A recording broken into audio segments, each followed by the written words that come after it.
Welcome to the final day of our course. Today we will be reviewing all the key concepts we have covered and discussing the next steps in your learning journey. Let's dive in. As we wrap up the course, let's take a moment to recap the essential concepts we have covered or explored.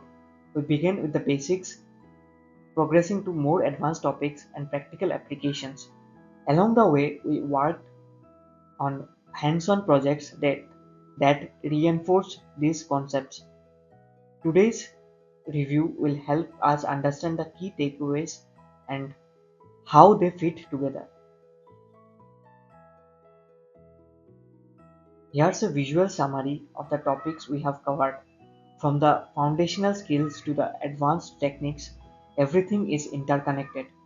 By looking at this map, you can easily recall the key concepts and how each one builds upon the next. If you have any questions or need clarification, feel free to ask during our interactive review. Now that you have completed the course, it's time to continue learning. I highly recommend checking out these resources to dive deeper into the topics we have covered.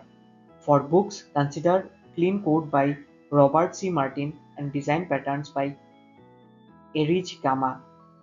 You can also explore advanced courses on platforms like Udemy or Coursera. Don't forget to refer to official documentation for further reading and join online communities like Stack Overflow and GitHub for continued support. One of the best ways to solidify what you have learned is by building your own projects. Not only will this help reinforce the concepts, but it will also give you real world experiences. Start with projects that interest you, like creating a personal website or a simple app. Remember, building a portfolio and using GitHub to track your progress will help you stand out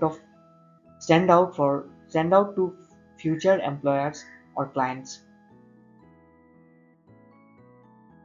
I want to leave you with a few words of motivation. Embrace a growth mindset, keep learning, keep challenging yourself, and always practice what you have learned. Networking is equally important, so be sure to attend meetups, participate in hackathons, and stay active in the developer community. Finally, celebrate your achievements. You have done great so far, and there's so much more ahead of you. As we come to the end of this course, I would like to thank each of you for your dedication and hard work. Remember, learning does not stop here. Keep pushing forward and applying the skills you have acquired. If you have any feedback or need additional support, I would love to hear from you. Don't forget to stay connected. Now it's time to take the next step in your journey. Join our community forum for ongoing discussions and support. Keep building, experimenting, and growing. I wish you the best of luck on your path, on your learning path, and I am excited to see what you create next. Thank you and good luck.